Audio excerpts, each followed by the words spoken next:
Bismillahirrahmanirrahim. Assalamualaikum warahmatullahi wabarakatuh. Alhamdulillah, alhamdulillahi rabbil alamin, wal aqibatu lil muttaqin, wala udwana illa 'alal zalimin. Asyhadu an la ilaha illallah wahdahu la syarika lah, ilahul awwalin wal akhirin. Wa asyhadu anna sayyidana Muhammadan abduhu wa rasuluhu al-mab'utsu rahmatan lil alamin. Allahumma salli wa sallim wa barik ala sayyidina Muhammadin wa ala alihi wa ashabihi wa man tabi'ahum bi ihsanin ila yaumiddin. Amma ba'du. Rabbi shrah li sadri wa yassir li amri wahlul 'uqdatam min lisani yafqahu qawli. Amma ba'du. Jamaah salat maghrib, Bapak Ibu yang dirahmati Allah Subhanahu wa taala. Alhamdulillah, mari kita senantiasa meningkatkan rasa syukur kita kepada Allah Subhanahu wa taala atas segala limpahan karunia, hidayah dan juga nikmat-nikmat yang selalu menyertai kita hingga saat ini. Nikmat sehat, nikmat waktu luang, nikmat iman, Islam dan lain sebagainya. Dan salah satunya di malam hari ini kita bisa bermajlis, berkumpul untuk sama-sama bermudzakarah, sama-sama mengingatkan tawasau bil haq wa tawasau bis sabr, menasihati dalam hal kebaikan dan kesabaran. Nah, ini juga salah satu dari nikmat yang harus kita syukuri. Mudah-mudahan Allah Subhanahu wa taala menjadikan duduknya kita di majelis ini dihitung pahala oleh Allah Subhanahu wa taala. Amin ya rabbal alamin. Yang kedua, salawat dan salam semoga selalu terlimpahkan kepada baginda Muhammad Rasulullah sallallahu alaihi wasallam yang tentu kita harapkan, yang sangat kita nantikan syafaat beliau nanti di hari kiamat kelak. Jamaah salat maghrib yang dirahmati Allah Subhanahu wa taala, tema yang akan kita bahas, kita kaji pada malam hari ini kurang lebih terkait dengan taubat,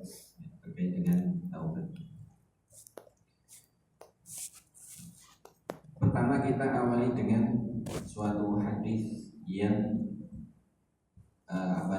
pendek, ringkas tapi padat maknanya.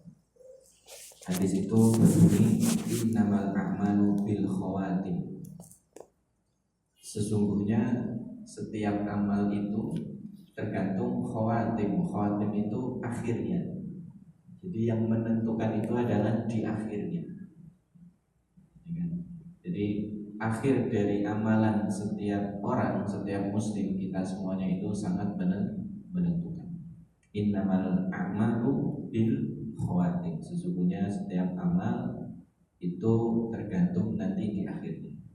Nah, dari hadis ini berarti kita yang kebayang apa nih, Bapak Ibu sekalian?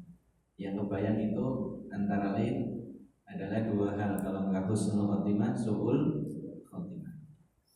Maka kita semuanya tentu menginginkan agar kematian kita nanti husnul khotimah. Karena tadi kalau husnul khotimah berarti meninggal kita dalam keadaan taat dan keadaan baik, maka insya Allah mudah-mudahan Allah Subhanahu wa taala memasukkan kita ke dalam surga.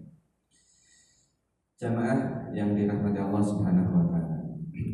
Nah, kemudian terkait dengan ini juga hadis lain yang ini agak panjang, tapi saya baca tidak lengkap ya kan, di akhirnya. Hadis ini juga ada di kitab Arba'in Nawawi, ya, ada di kitab Arba'in Nawawi, kitab hadis yang sudah terkenal ya, kitab Arba'in Nawawi yang sudah sangat masyhur. Nah, hadis ini berbunyi, fa wallahilladzi la ilaha ghairuh. Jadi demi Allah yang tidak ada Tuhan selainnya. Inna ahadakum la ya'malu bi'amali ahlil jannah. Sesungguhnya salah seorang di antara kalian beramal dengan amal-amal ahli surga. Pokoknya sudah beramal dengan semua amal ahli surga, amal soleh apapun itu, amal soleh yang berkaitan dengan dirinya pribadi atau berkaitan dengan orang lain, ya kan? Berkaitan dengan diri kita, diri seorang muslim pribadi, bahkan dari membaca Al-Quran, kemudian sholat, puasa. Kalau amal-amal soleh yang dia itu punya efek kepada orang lain banyak juga, ya kan? Sedekah, kemudian membantu anak yatim, membantu orang miskin, ini juga amal soleh, ya kan? Jadi jangan kita menganggap amal soleh hanya sebatas yang membaca Al-Quran saja, sholat saja, tidak. Amal soleh itu banyak sekali, jangkauannya atau cakupannya itu banyak sekali. Nah, jadi ada seseorang yang sudah beramal dengan amal ahli surga, amal soleh, hatta ma yakunu bainahu wa bainaha dhira', ya, kemudian sampai antara dirinya dengan surga itu seakan-akan hanya satu dhira' saja.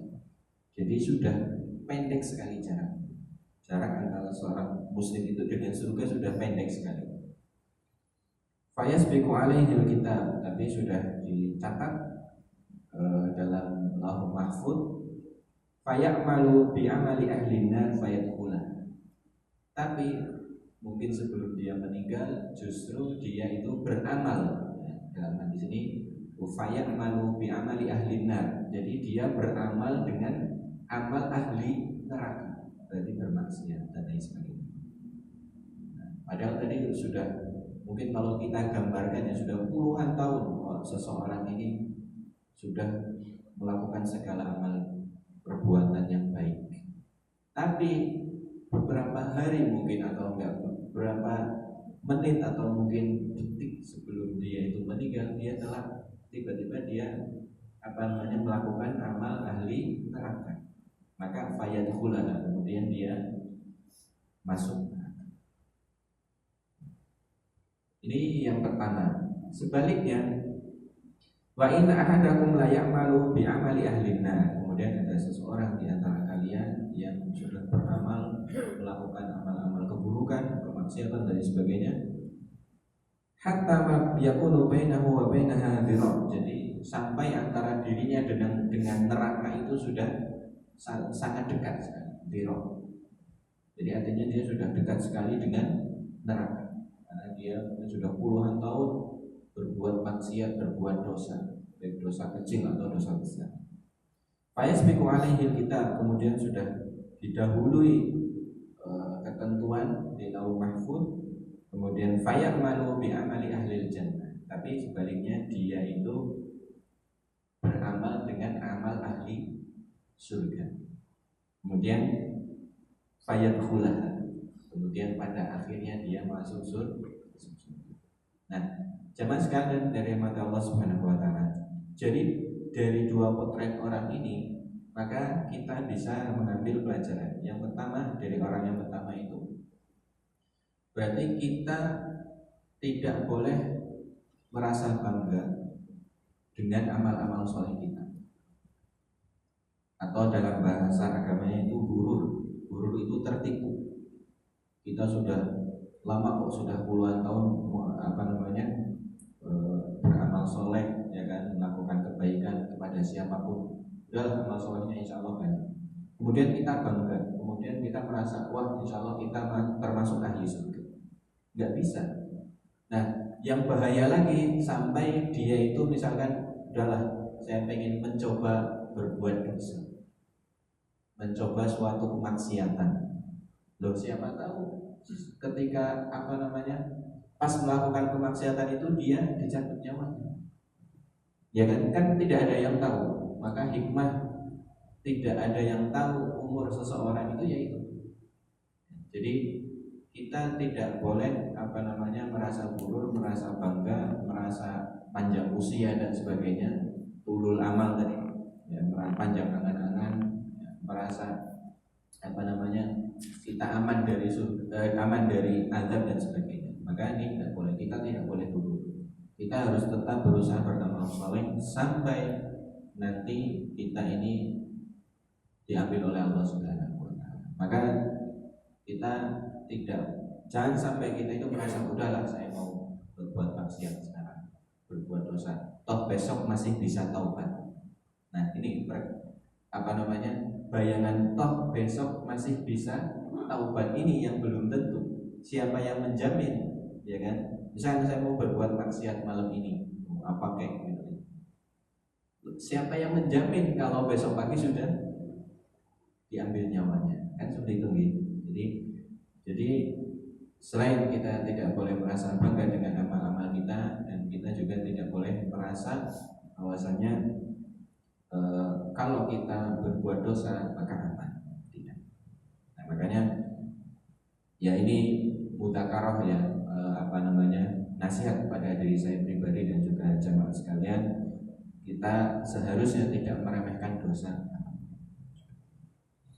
Nah, kemudian yang sebaliknya tadi yang sudah beramal puluhan tahun dengan amal-amal, mungkin semua keburukan itu sudah dia lakukan, minum khamr, berzina, atau apalagi korupsi dan lain sebagainya, ya kan?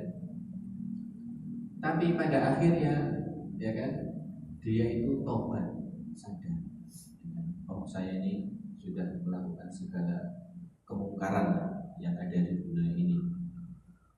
Bahasa Jawa itu molimo gitu. Mungkin benar. Molimo, semua jenis kejahatan sudah dilakukan. Nah, meskipun seperti itu, tetap ada peluang untuk bertaubat. Ya kan? Sebelum kita dalam sakaratul maut, maka masih ada peluang untuk bertobat. Maka dari sisi inilah yang kita ambil kajian pada malam hari ini. Jadi tidak ada tidak ada atau kesempatan selalu terbuka untuk bertobat kapanpun, ya. Jangan merasa putus asa. Pintu taubat selalu terbuka. Sebelum sebelum kita ini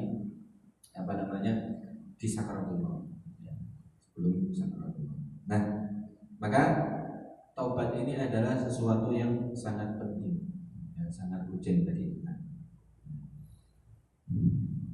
Nah, maka terkait dengan taubat ini, nah ini ada kisah yang tadi ya, yang mungkin orang yang nomor 2 tadi. Nah, kisahnya ini sudah masyhur ya, mungkin barangkali sudah ada yang pernah mendengar. Jadi kisah di zaman dulu, ya kan, ada seseorang yang sudah membunuh 99 orang, ya kan? Jadi ada seseorang yang sudah membunuh 99 orang. Nah, dia itu ingin bertobat, ingin kembali ke jalan yang benar, ya, ingin menebus kesalahan-kesalahan. Nah, orang ini kemudian mencari orang yang mungkin paling alim lah, dikatakan paling alim, yang paling pintar, yang paling tahu agama. Nah, kemudian dia ketemu dengan seseorang, tapi seorang ini seorang pendeta, ya kan? Dia tanya kepada pendeta itu, wahai pendeta, kira-kira jadi saya ini sudah membunuh 99 orang. Nah, kalau saya mau bertobat, ya kan, kira-kira diterima nggak tobat saya? Kurang lebih jawaban pendetanya, oh enggak, kamu sudah terlalu besar dosanya, nggak mungkin diampuni. Nah, karena jawabannya itu memang nggak sesuai dengan dirinya, juga sekaligus tidak seperti itu, ya kan, pendeta ini kan. Akhirnya dia marah, dibunuh sekalian itu pendeta. Maka genaplah menjadi 100 orang yang sudah dibunuh. Kemudian dia mencari lagi orang yang menurutnya paling alim, paling arif, ya kan? Yang alim juga yang arif, ya, yang bijaksana, yang pintar dan juga bijaksana. Ketemulah dia dengan seorang syekh, ya kan? Nah, ini yang benar. Kemudian dia tanya kepada seorang, wahai syekh, saya ini sudah membunuh 100 orang, ya kan? Kemudian kalau saya bertobat, apakah saya bisa diterima? Ya. Maka syekh itu menjawab, bisa, ya kan? Bisa. meskipun 100 orang mau berapapun mungkin artinya bisa diterima. Maka dari situlah dia sudah niat bertobat. Nah, setelah itu dia diberitakan oleh Syekh tadi, silakan Anda pergi ke suatu daerah di sana. Karena kamu ingin memperbaiki amalanmu, kamu ingin bertobat, maka pergilah ke tempat A, gitu kan? Karena di sana orang-orangnya baik dan nanti insya Allah akan mendorong dirimu untuk menjadi orang yang baik, orang yang saleh. Maka orang ini langsung menuju ke tempat yang disarankan oleh Syekh tadi.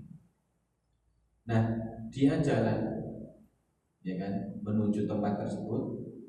Di tengah-tengah jalan dia meninggal. Jadi belum sampai ke tempat yang dituju sudah meninggal. Nah, dia meninggal di tengah-tengah jalan. Nah, ketika meninggal itu dua malaikat, satu malaikat azab, ya, malaikat azab ini datang. Jadi ini berarti termasuk ahli neraka. Karena apa? Dia belum melakukan suatu amal apapun. Dia belum sampai ke tempat yang dituju. Dia baru niat bertobat di depan Syekh tadi. Itu malaikat azab. Kemudian ada malaikat rahmah, ya kan? Dia hujahnya atau alasan blok dia itu sudah bertobat, sudah ada niat baik, meskipun dia sebelum melakukan suatu amal apapun, tapi dia sudah ada niat baik, benar-benar ingin bertobat. Akhirnya dua malaikat ini bersitegang lah ya, merebutkan satu orang ini, dia masuk ahli surga atau ahli neraka.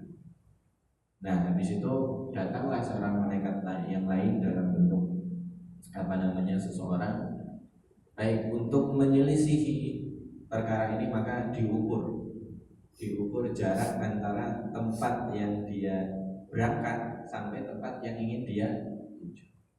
Ternyata setelah diukur dia itu sedikit sekali lebih jauh, ya kan, dari tempat yang dia berangkat. Artinya dia sudah sedikit lebih dekat dengan tempat yang dituju. Hanya jaraknya sedikit sekali. Nah, pada akhirnya si orang ini termasuk ke dalam ahli surga, diambil oleh malaikat rahmat. Nah, dari kisah ini kan berarti orang ini bertobat di akhir hayatnya, ya kan? Ketika dia ketemu Syekh, kemudian dia tobat, dia berusaha untuk menuju tempat yang disarankan oleh Syekhnya, dan di tengah-tengah jalan.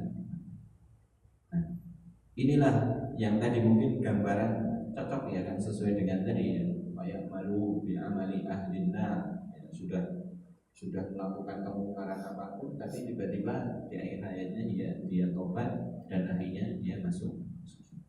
Nah, dari kisah ini ya kan, berarti kan tadi ya, intinya adalah, atau pelajaran pentingnya adalah tidak ada kata terlambat untuk bertobat. Nah sekarang apa itu taubat? Jadi taubat kalau secara bahasa itu tabayatubu, dari kata bahasa dari akarnya tabayatubu taubatan. Innallaha yuhibbut tawwabin wa yuhibbul mutatahhirin. Jadi sesungguhnya Allah mencintai orang-orang yang suka bertaubat, ya kan, dan suka bersuci. Kemudian tubu ilallahi taubatan nasuha, bertobatlah dengan taubat yang nasuha, yang yang sungguh-sungguh. Nah, apa itu taubat? Taubat maknanya kurang lebih adalah arju'u ilallah an tariqil bu'di ila tariqil qurbi. Kembali ke Allah dari jalan yang jauh ke jalan yang dekat. Maksudnya ketika orang itu jauh dari Allah, ya kan, kemudian dia berusaha untuk mendekat kepada Allah, itu namanya taubat. Orang melakukan kemaksiatan, kemungkaran, itu kan menjauh dari Allah, ya kan, itu udah pasti. Nah, tapi dia sadar, saya ingin dekat kepada Allah. Akhirnya dia ada niat dalam hatinya untuk mendekatkan diri kepada Allah, maka itu disebut dengan. Makanya tabayatuhu itu kembali, roja'a yarji'u secara makna, kembali pulang. Jadi dia ingin pulang kembali ke Allah. Jadi itu kurang lebih maknanya. Jadi yang jauh dari Allah ingin mendekat kepada Allah. Nah itu definisi taubat. Nah dasar dari taubat itu adalah keimanan. Kalau orang ada iman, ya insya Allah dia mau bertobat. Makanya keimanan itu penting sekali. Dan keimanan meyakini dengan meyakini bahwa Allah itu selalu mengawasi kita, Allah yang memberi tauhid secara umum, ya tauhid rububiyah, uluhiyah, semua sifat dan sebagainya, ya kan? Nah itu bisa memberi kesempatan kapanpun ya kita untuk bertobat. Nah jadi keimanan. Nah jadi apa itu yang dimaksud dengan keimanan ini? Maksudnya adalah sutu'u nuril ma'rifah 'alal qalbi. Jadi memancarnya nur cahaya ma'rifah. Jadi memancarnya cahaya ma'rifah, pengetahuan dalam hati kita, 'alal qalbi, dalam hati, hatta yattadi, sehingga kita menjadi jelas bagi kita. Nah ini yang penting, anna adzunub muhlikat wa mubqidat. Jadi ada pancaran cahaya dalam diri seseorang yang meyakini, yang menjadi jelas bahwasanya dosa itu menghancurkan. Ya. Jadi dosa itu menghancurkan diri kita. Selain itu juga membuat diri kita jauh dari Allah Subhanahu. Jadi ada cahaya keimanan yang ada dalam hati, sehingga itu yang mendasari seseorang itu bertobat. Jadi kalau kita ada rasa seperti itu, merasa aduh ini dosa ya kan, ini salah, pengakuan atas kesalahan itu sudah ada positifnya, ya kan? Jadi kalau kita sudah mengakui, oh ini salah, ini kurang pas, ya. Nah itu pengakuan itu sudah hal yang positif. Jadi itu keimanan itu kan didasari dengan keimanan. Jadi ada cahaya dalam hati seorang muslim yang memancar, kemudian dengan pancaran cahaya itu dalam dirinya menjadi jelas bahwa dosa itu, perbuatan dosa, perbuatan maksiat itu menjauhkan dari Allah, menjauhkan seorang hamba dari Allah dan menghancurkan diri. Itu keyakinan seperti itu yang mendasari orang itu akan bertaubat. Nah kemudian taubat ini wajib, ya, bagi siapapun dan bagi siapapun dan kapanpun taubat itu wajib. Kenapa taubat itu wajib? Karena li'annal insan la yakhlu 'anil dzunub. Karena seorang manusia itu tidak terlepas dari dosa, pasti ada dosa, ya kan? Pasti terlepas dari tidak pernah terlepas dari dosa, pasti. Ya. Mau dosa secara fisik atau dosa dari dalam hati dan lain sebagainya. Maka bertaubat ini adalah kewajiban setiap orang dan kapan. Nah, maka salah satunya untuk mengurangi dosa-dosa kecil, dosa-dosa yang barangkali kita tidak terlalu menyadarinya, ya, maka kita harus memperbanyak istighfar. Ya, astagfirullah. Nah, Rasulullah saja itu dalam sebuah hadis disebutkan innahu la yughanu ala qalbi, sesungguhnya hati saya itu, hati Rasul itu kadang dilupakan oleh syaitan, dilupakan, dilalaikan. Hatta astaghfirullah kulla yaumin mi'ata marrah, sampai saya itu beristighfar dalam setiap hari itu 100 kali. Ada yang mengatakan 70 kali. Nah, artinya kita harus berusaha bertobat kembali kepada Allah di setiap saat. Nah, kenapa? Di antaranya karena manusia ini yang terdiri dari beberapa unsur sifat. Manusia ini terdiri beberapa unsur sifat yang dengan sifat ini dia menjadi empat sifat ini menjadi sumber seseorang melakukan suatu dosa. Yang pertama adalah sifat rububiyah. Jadi sifat rububiyah itu sifat yang harusnya hanya dimiliki oleh Allah Subhanahu wa taala. Yaitu apa? Di antaranya al-kibru, kesombongan. Itu kan harusnya sifat Allah, kesombongan.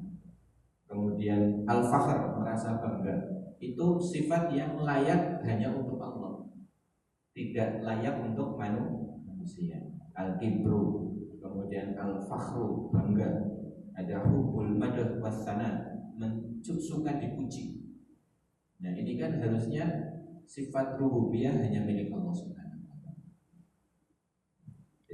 Tapi kadang ini juga yang diinginkan oleh seorang manusia. Nah ini yang salah satu sumber perbuatan dosa seseorang ya seperti itu. Makanya kita melihat Fir'aun, ya kan? Fir'aun itu kan sampai menganggap dirinya itu Tuhan, ya kan? Merasa dia itu berkuasa atas segalanya, dia itu mengatur segalanya. Berarti kan dia takabur, sombong, kemudian suka dipuji dan lain sebagainya. Nah, sifat ini juga muhlikat, menghancurkan, ya kan? Menghancurkan, ya kan? Cuma banyak dari kita itu yang lalai dengan sifat-sifat seperti ini.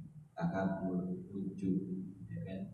Kemudian ria, sum'ah, itu kan penyakit hati, ya kan? Yang sangat susah untuk diobati, itu sangat susah. Tapi bukan berarti tidak. Nah, kemudian yang kedua ada sifat syaitoniyah, sifat yang berasal dari syaitan. Misalkan diantaranya itu al-hasad. Hasad itu dengki, ya. Wal-hiyal, berbuat tipu daya. Ini termasuk sifat syaitoniyah. Dengki kan kita tahu ya, syaitan itu dengki sama Nabi Adam, ya kan? Juga termasuknya ketika syaitan atau iblis diminta untuk sujud kepada Adam, ya kan, tapi tidak mau, ya kan, aba wastakbar, ya kan, dia itu enggan dan merasa besar, merasa sombong. Nah itu salah satu sifat yang menghancur. Nah itu sifat syaitoniyah. Wal khida wal makar wal ghish, ya, menipu, ya kan, kemudian bikin makar, wan nifaq dan lain sebagainya. Itu sifat-sifat syaitoniyah. Nah kemudian ada yang selanjutnya adalah sifat al-bahimiyah, jadi sifat hewani. Sifat hewani ini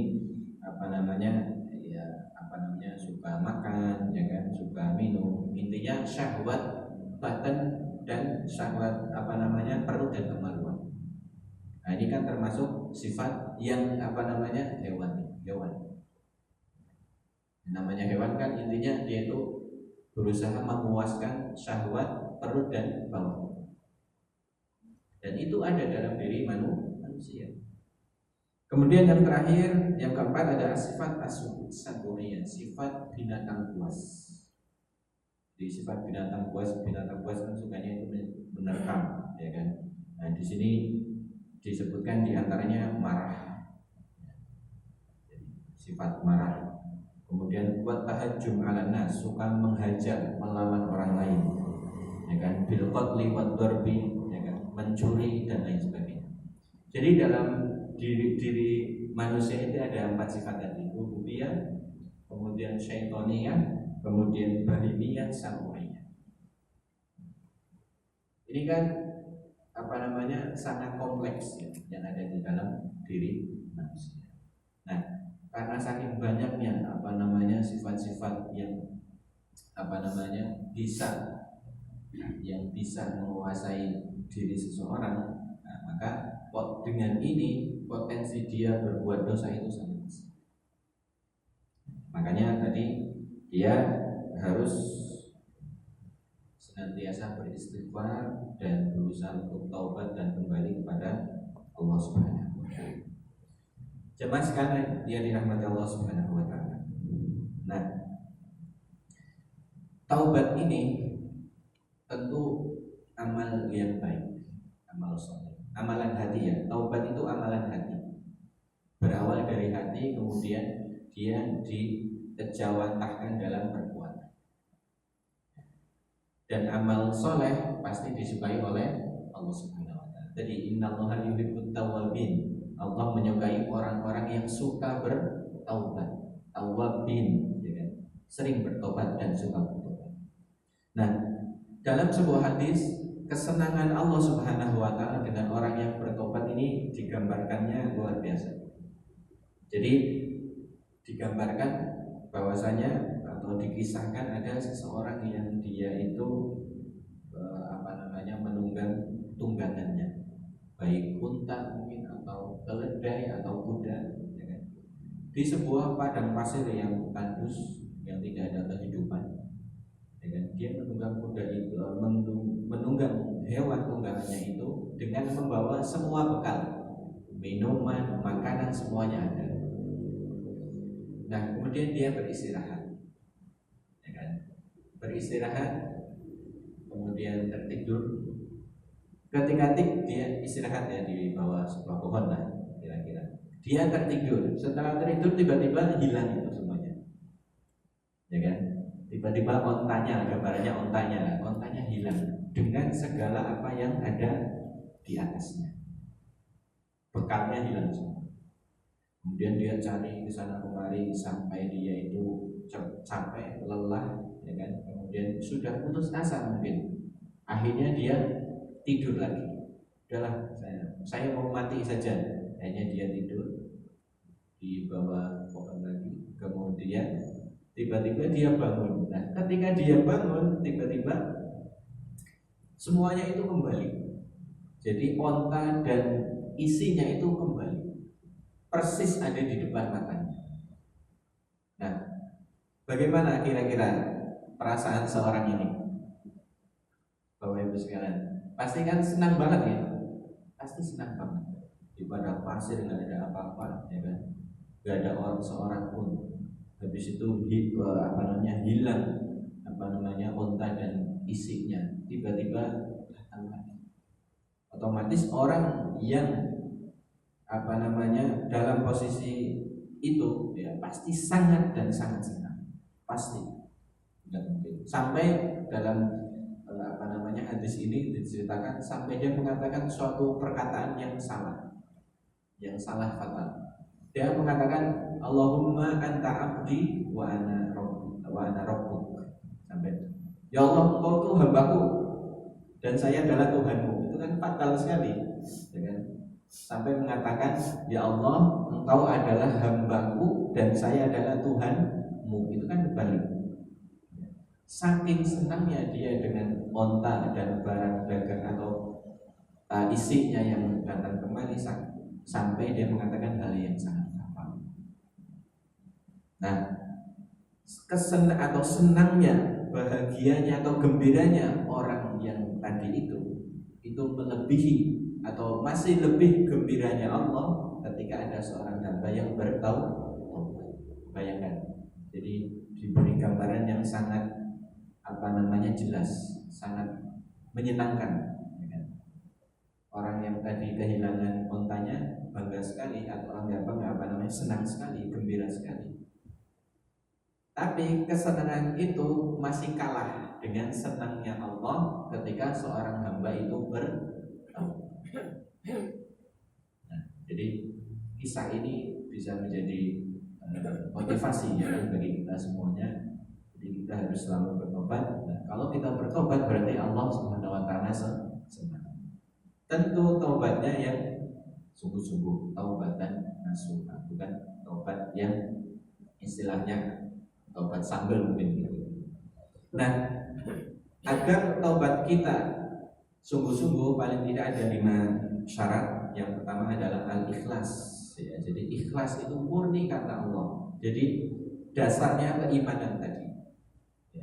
Jadi Jadi bukan karena faktor lain, faktor teman, faktor orang tua, ya faktor yang lain lah, faktor duniawi yang ada di luar dirinya, bukan. Ya, jadi satu, ikhlas karena Allah. Kemudian yang kedua, al-iqla' 'anil maksiyah fardhon. Jadi langsung berusaha meninggalkan kemaksiatan itu saat itu juga. Ya, saat itu juga. Ya kan? Kalau berkaitan hanya dengan Allah, maka aman. Enggak ada masalah, cukup bertobat. Tapi kalau ada kaitan dengan seseorang, misalkan hutang nih, ya dia harus melunasi hutangnya. Ya kan? Jadi yang pertama ikhlas karena Allah, benar-benar tidak ada faktor lain. Kemudian yang kedua itu apa? Langsung meninggalkan kemaksiatan itu. Kemudian yang ketiga an-nadam, nyesel. Ya, an-nadam ala fi'lil maksiyah. Jadi dia itu menyesal, ya kalau menyesal untuk berbuat kemaksiatan itu lagi. Jadi ada penyesalan yang benar-benar menyesal ketika dia melakukan perbuatan maksiat. Nah, itu yang ketiga. Kemudian yang keempat al-azmu, sungguh-sungguh, azam, berazam, niat yang sungguh-sungguh, ya kan, untuk tidak kembali ke maksiatan. Jadi tadi bukan tobat yang asal-asalan. Jadi terus benar-benar berazam, sungguh-sungguh saya benar-benar ingin meninggalkan maksiat itu. Kemudian syarat yang terakhir itu adalah taubat sebelum dia itu dalam sakaratul maut. Jadi kalau sudah sakaratul maut, orang bertobat maka sudah tidak berlaku atau ghor-ghor. Jadi Bapak Ibu sekalian yang mata Allah Subhanahu wa taala, ini 5 syarat taubat. Ikhlas karena Allah Subhanahu wa taala, kemudian meninggalkan maksiat itu secara langsung, kemudian yang ketiga menyesali atas perbuatan maksiat itu, yang keempat berazam, berniat dengan sungguh-sungguh untuk tidak mengulangi lagi, kemudian terakhir sebelum dia itu sakaratul. Bapak Ibu sekalian dari mata Allah Subhanahu wa taala, demikian sedikit yang bisa kita kaji pada malam kali ini. Mudah-mudahan Allah Subhanahu wa taala menjadikan kita semuanya orang-orang yang suka bertobat, dan Allah Subhanahu wa taala menetapkan pada kita semuanya nanti dengan kematian yang husnul khatimah. Barakallahu fikum wa afu minkum. Subhanallahumma wa bihamdika, asyhadu an la ilaha illa anta, astaghfiruka wa atubu ilaik. Wassalamualaikum warahmatullahi wabarakatuh.